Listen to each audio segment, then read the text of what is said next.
Hola, ¿qué tal? Yo soy el doctor Diego Bigatti, médico geriatra, y hoy les voy a contar la historia clínica del agrimensor descompensado. Este señor es un señor de 89 años que llegó a mi consulta a raíz de tener vómitos de 15 días de evolución, y cuando llego al domicilio me encuentro con que él tiene antecedentes de hipertensión de larga data, de arritmia, todo esto bien medicado y controlado, prostático, inclusive con antecedentes de tener un catéter doble J en el uréter derecho, hace 10 años de evolución, y que cada tanto se recambia. El último recambio estaba hecho en abril de este año.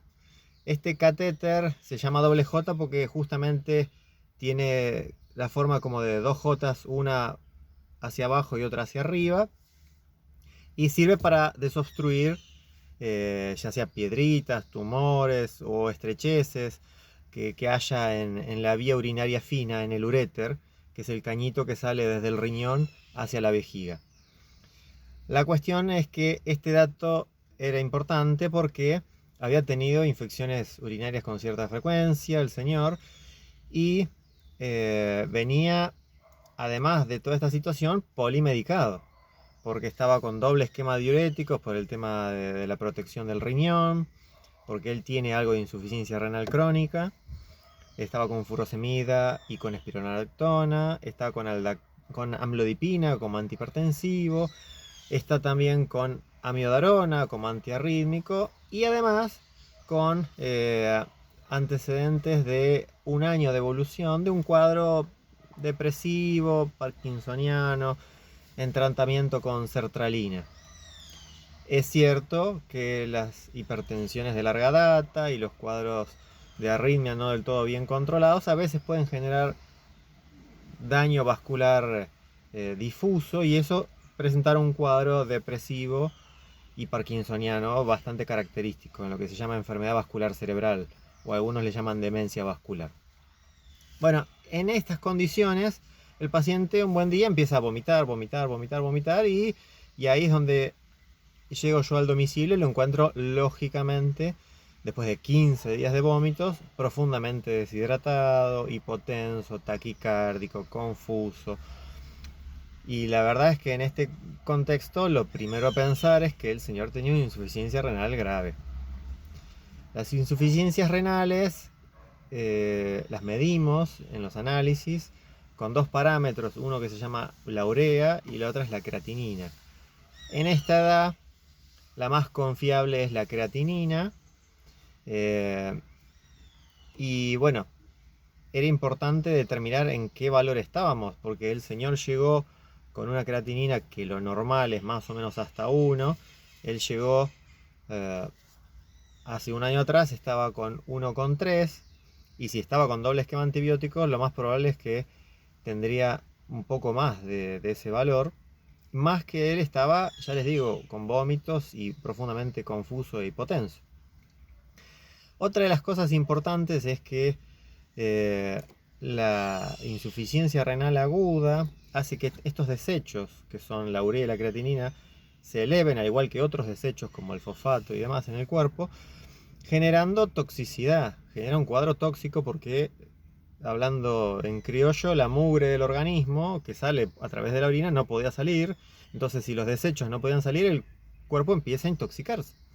Empiezan a aparecer náuseas, empiezan a aparecer vómitos, empieza a aparecer cefalea, confusión, falta de apetito, empieza hasta inclusive poder distenderse un poco el abdomen, debilidad muscular bastante manifiesta, y en algunos casos hasta inclusive pueden empezar a aparecer cuestiones cardíacas de cierta magnitud, de cierta gravedad, como el derrame pericárdico, que es la acumulación de líquido alrededor del corazón.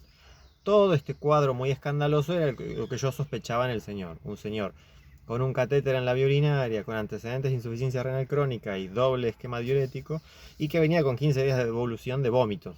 Entonces lo primero que le dije a la familia, derraje a la guardia a que le hagan los estudios, tanto las ecografías de la vía urinaria como los análisis, como para determinar si estábamos ante una insuficiencia renal aguda. A las horas el familiar, después de ir a un hospital, ir al otro, dependiendo de dónde capitaba, de dar bastantes vueltas al respecto, consigue ir a una clínica, le hacen los análisis que confirma que tenía una insuficiencia renal, no tan grotesca como yo esperaba. El valor de creatinina estaba en 1,8, estaba más de lo que debiera estar, pero no era bochornoso. No tenía el potasio alto, que es otra cosa que a veces aparece en las insuficiencias renales agudas. Y la urea, que lo normal es más o menos hasta 30 y pico, 40, dependiendo del laboratorio, en este caso estaba en 60. Estaba un poco alto, pero tampoco nada como para justificar que él esté tan descompensado. Es cierto que estos valores tranquilamente podían ser explicados por la deshidratación en el contexto de alguien renal crónico y encima con consumo de doble esquema diurético. Con lo cual perdía más líquido también, no solo por la orina, sino a través de los vómitos. Entonces esto no era la causa de toda la descompensación, era la consecuencia. La pregunta era cuál era la causa.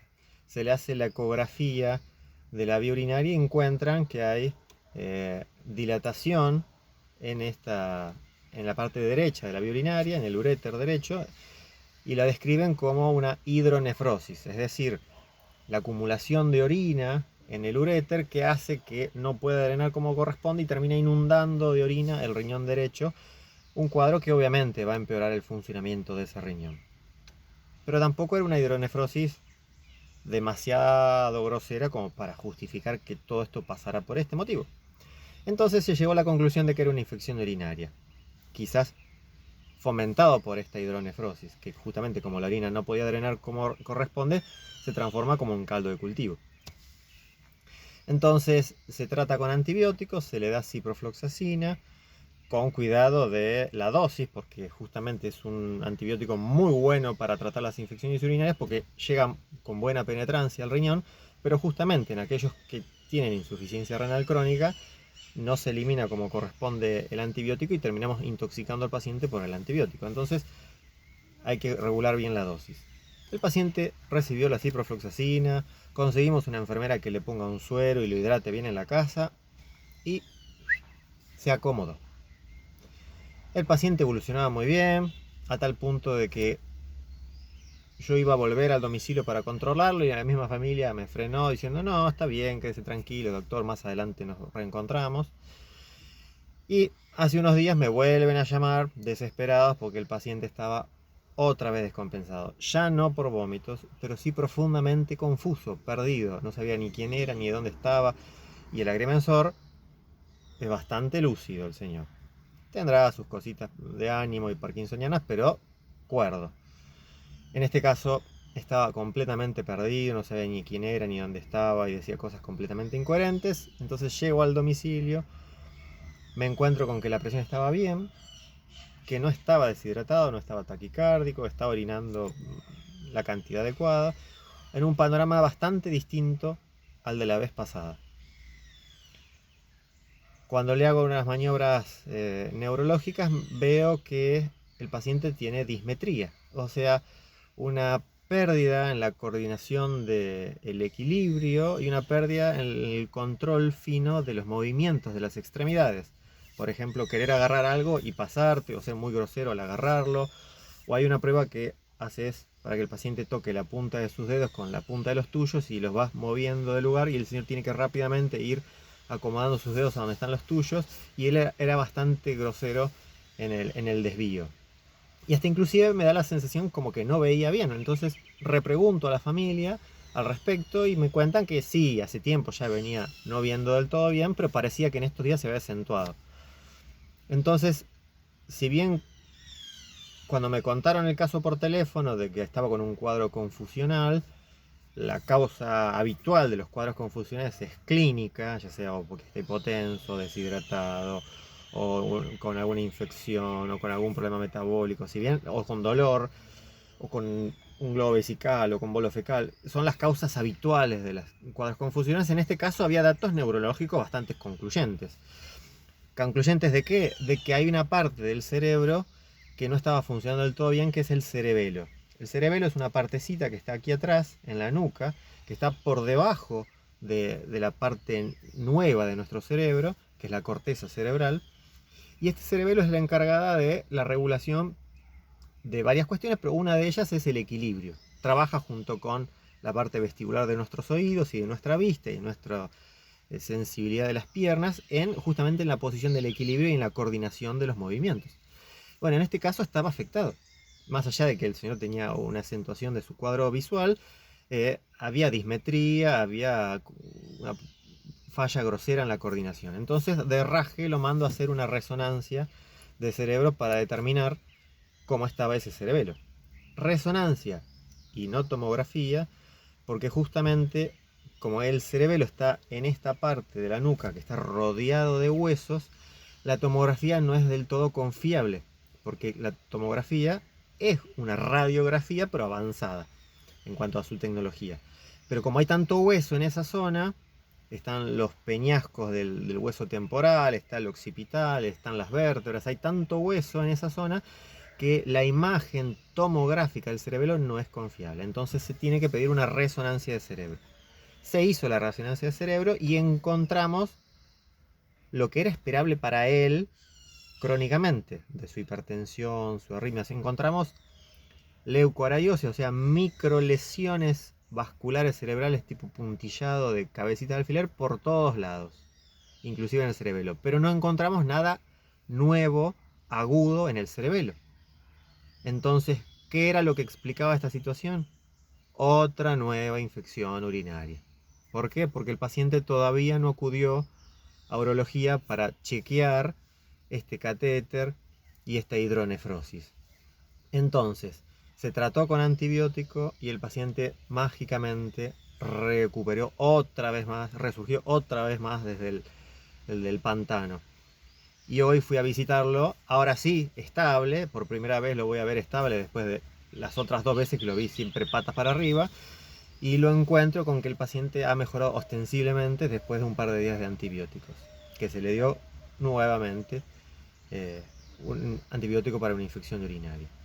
Entonces, fíjense cómo en un paciente polimedicado con múltiples antecedentes neurológicos, cardiovasculares y hasta inclusive metabólicos, una misma infección puede generar 2 cuadros sintomáticos completamente distintos. El primero parecía digestivo porque el señor estaba con vómitos a repetición, y el segundo con un cuadro neurológico que parecía un cuadro cerebeloso. O sea, la misma problemática puede generar síntomas distintos. Esto es algo bastante frecuente en la vejez y hace que nosotros, los que nos dedicamos a esto, tengamos que ser medios detectives y meternos en este laberinto que cada uno de nuestros pacientes es, como para dilucidar dónde está el cuadro. Por suerte, tanto en la primera vez como en la segunda vez, el antibiótico se puso en forma empírica, sin esperar el resultado del urocultivo, de los estudios y demás, y en las 2 veces anduvo bien. Obviamente, ahora el pronóstico va a ser lo que diga el urólogo, que seguramente tendrá que rever ese catéter y quizás recambiarlo porque pareciera que está obstruido y que está generando ese caldo de cultivo para que permanentemente esté con infecciones urinarias. Bueno, el agrimensor, que siempre se encarga de las medidas precisas y exactas, ahora en la vejez genera cosas justamente que de precisión no tienen nada. Genera que nosotros estemos bailando al compás de la incertidumbre que muchas veces los pacientes ancianos nos presentan. Pero bueno, ahí está lo lindo del desafío de poder ayudar a alguien aún en las difíciles y en las complejas, como en estos casos. Por suerte ya está todo encaminado y bueno, creo que ya está más que dicho todo lo que tenía que aportar en este video. Espero que les haya gustado como todos los otros. Si es así, denle like. Les pido por favor que se suscriban al canal aquellos que no están suscriptos, porque todo esto colabora a que crezcamos en el canal de YouTube. Y por supuesto, difúndanlo, ¿sí? Cuantos más seamos los que estamos capacitados en estas cuestiones vinculadas a la vejez, mejor va a andar todo el mundo, ¿sí? Porque cada uno de ustedes también puede aprender algo y transmitirlo, compartirlo, digamos, y que a veces se agarren las cosas a tiempo, que eso es lo importante en esta edad, ¿sí? Bueno, hasta el próximo video. ¡Chao!